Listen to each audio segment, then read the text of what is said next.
καθαρός από κάθε μολυσμό αμαρτίας, γιατί η πιο μεγάλη ακαθαρσία είναι η αμαρτία σε εμάς τους ανθρώπους. Οι Άγιοι είναι καθαροί από αμαρτία σε σχετικό βαθμό. Άγιος είναι μόνο ο Θεός, εις Άγιος, εις Κύριος, Ιησούς Χριστός, εις δόξαν Θεού Πατρός. Αμήν. Αυτός είναι ο απολύτως Άγιος.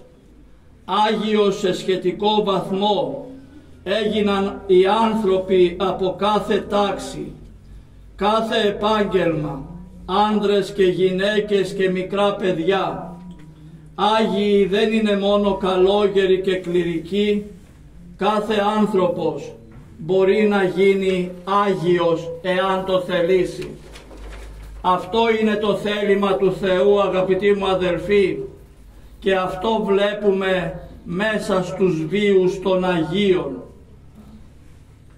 Άγιοι ήταν γεωργοί, όπως ο Άγιος Τρίφων, ράφτες, οικοδομοί, αρτοποιοί και τόσοι άλλοι από κάθε επάγγελμα. Δεν υπάρχει, αγαπητοί μου αδελφοί, τάξη από την οποία να μην αναδείχθηκε κάποιος Άγιος, και απόδειξης είναι ο σημερινός Άγιος Δημήτριος. Τι ήταν άραγε ο Άγιος Δημήτριος? Ήταν παπάς, ήταν καλόγερος, ήταν δεσπότης? Ασφαλώς και όχι. Δεν έζησε σε ασκητήρια, δεν πήγε σε σπηλιές, δεν κατοικούσε, δεν κρατούσε στα χέρια του κομποσκίνια. Ήταν λαϊκός, ζούσε μέσα σε μία διεφθαρμένη ειδωλολατρική κοινωνία της Θεσσαλονίκης. Ως αξιωματικός του Ρωμαϊκού στρατού είχε ανέβει σε πολύ υψηλούς βαθμούς, είχε φτάσει στο αξίωμα του χιλίαρχου, είχε γίνει δηλαδή στρατηγός και ήταν ανθίπατος της Θεσσαλονίκης. Αλλά στην καρδιά του, αγαπητοί μου, χωρίς να το ξέρουν οι άλλοι, είχε τον Χριστό. Όταν όμως κηρύχθηκε διωγμός εναντίον των χριστιανών, τον κατήγγυλαν και ο Άγιος Δημήτριος συνελήφθη. Ομολόγησε την πίστη του στον Χριστό, τον καθαίρεσαν από το αξίωμά του και τον έδεσαν μέσα στην φυλακή. Δεν δίστασε ο Άγιος Δημήτριος, αγαπητοί μου αδελφοί, να σηκώσει το ανάστημά του μπροστά στον αυτοκράτορα και να πει: ναι, εγώ είμαι χριστιανός. Μπορείς να κάνεις στο σώμα μου ό,τι θέλεις, αλλά την ψυχή μου δεν μπορείς να την πάρεις.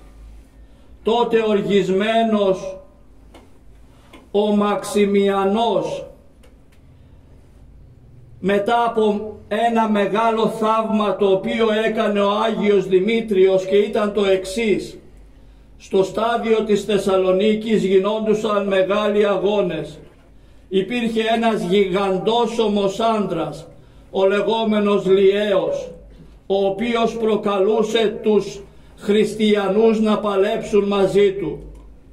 Τότε πήγε στην φυλακή ένας μαθητής του Αγίου Δημητρίου, ο Νέστορας, και ζήτησε την ευλογία του Αγίου Δημητρίου για να παλέψει με τον Λιέο. Και ο Άγιος Δημήτριος του είπε: και τον Λιέο θα νικήσεις και υπέρ Χριστού θα μαρτυρήσεις. Και έτσι και έγινε, αγαπητοί μου. Ο Νέστορας νίκησε τον γιγαντόσωμο Λιέο και μαρτύρησε για την πίστη του Χριστού. Σήμερα ίσως οι περισσότεροι από μας να λέμε ότι αυτά γινόντουσαν σε κάποια άλλη εποχή. Ίσως πολλοί από εμάς, αγαπητοί μου αδελφοί, να εορτάζουμε την εορτή των Αγίων και του σημερινού Αγίου Δημητρίου, αλλά να την εορτάζουμε με λάθος τρόπο, να την εορτάζουμε κοσμικά και όχι όπως θέλει η Εκκλησία, γιατί εορτή Αγίου σημαίνει μίμηση Αγίου. Λοιπόν, θα πρέπει να μιμηθούμε τον Άγιο Δημήτριο, να προσπαθήσουμε να τον μοιάσουμε στην ομολογία της πίστεως, να τον μοιάσουμε στην ανδρεία του, να τον μοιάσουμε στην μαρτυρία που έδωσε στην εποχή του υπέρ του Χριστού. Και εμείς, αγαπητοί μου αδελφοί, καλούμεθα να γίνουμε Άγιοι, και αλίμονο εάν δεν γίνουμε, διότι αυτή είναι η εντολή του Θεού. Άγιοι γίνεστε, ότι εγώ Άγιος ημί. Μας καλάει ο Θεός λοιπόν όλους μας, αγαπητοί μου, να γίνουμε Άγιοι. Άγιοι λοιπόν μπορούμε να γίνουμε όλοι μας, εάν το θελήσουμε. Η αγιότητα είναι για όλους εμάς. Άγιοι δεν θα γίνουμε επειδή δεν θέλουμε να γίνουμε. Μα θα πείτε, υπάρχει τρόπος να γίνουμε Άγιοι? Ασφαλώς και υπάρχει. Υπάρχει η Θεία και η Ιερά Εξομολόγηση, αγαπητοί μου αδελφοί, που μας δίνει φτερά να ανέβουμε επάνω στον Παράδεισο. Τι νομίζουμε ότι είναι ο Άγιος, αγαπητοί μου? Είναι ο Άγιος κάτι έξω από εμάς? Ο Άγιος είναι ο άνθρωπος ο οποίος αγωνίζεται και μετανοεί καθημερινά για τα πολλά του αμαρτήματα. Αυτός είναι ο Άγιος.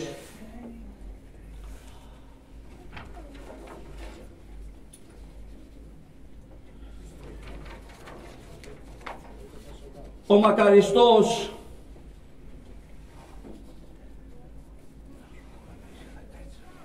Μητροπολίτης Φλωρίνης, ο Αυγουστίνος ο Καντιώτης, όταν τον συνάντησα σαν νέος, το πρώτο ερώτημα που μου έκανε ήταν το εξής, το οποίο δεν θα ξεχάσω. Μου είχε πει, παιδί μου, θέλεις να γίνεις Άγιος? Του είπα εγώ, σεβασμιότατε, θα προσπαθήσω. Εάν, παιδί μου, το θέλεις, τότε θα γίνεις Άγιος. Άγιοι μπορούμε λοιπόν να γίνουμε όλοι μας, όπως έγιναν τόσοι Άγιοι άνθρωποι οι οποίοι έζησαν στην εποχή μας, τους οποίους πολλοί από εμάς γνωρίσαμε, τον Άγιο Παΐσιο, τον Άγιο Ιάκωβο τον Τζαλίκη, την Αγία Σοφία της Κλεισούρας και τόσους άλλους ανθρώπους σαν και εμάς, αγαπητοί μου αδελφοί, που έγιναν Άγιοι. Τι λοιπόν παραπάνω έκαναν αυτοί, το οποίο δεν μπορούμε άραγε να κάνουμε εμείς και να γίνουμε Άγιοι, αγαπητοί μου αδελφοί? Άγιοι λοιπόν μπορούμε να γίνουμε μέσα από το μυστήριο της Θείας και Ιεράς Εξομολογήσεως. Άγιοι μπορούμε να γίνουμε όλοι μας. Άγια τα παιδιά, Άγιες οι γυναίκες, Άγιοι οι άνδρες, Άγιοι οι μικροί και μεγάλοι. Ας παρακαλέσουμε λοιπόν τον Θεό να μας δείξει τον αληθινό δρόμο, τον δρόμο της αγιότητος, που περνάει μέσα από την Εκκλησία, που περνάει μέσα από τα μυστήρια της Εκκλησίας, που περνάει μέσα από την Θεία και Ιερά Εξομολόγηση. Και ας προσπαθήσουμε, αγαπητοί μου αδελφοί, όλοι μας να μοιάσουμε τον Άγιο Δημήτριο και όλους τους Αγίους της Εκκλησίας.